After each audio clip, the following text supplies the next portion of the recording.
Baru-baru ni saya dapat satu WhatsApp daripada old student SEO saya. Soalan ni cemas saya dibuatnya. Student saya tu ditanya, bagaimana nak tukar pemaling blog di WordPress tanpa menjejaskan ranking sedia ada di Google. Dalam video ni saya bagikan 4 langkah bagaimana nak tukar pemaling tersebut tanpa menjejaskan ranking website kita di Google. Langkah pertama, copy semua link lama daripada sitemap RankMath. Langkah kedua, ubah setting pemaling daripada day and name ke post name.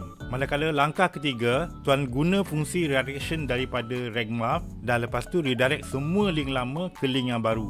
Langkah keempat, bila Google dah crawl link baru, buang semualah link lama daripada Google Console tu. Nampak senang kan? Tapi hati-hati tuan-tuan dan puan, ini sebabkan kalau kita buat silap, trafik pun boleh hilang juga tau. Kalau tuan-tuan nak buat website yang mesra SEO, hubungi kami. Kalau tuan-tuan nakkan tips mengenai SEO dan web design, follow kami.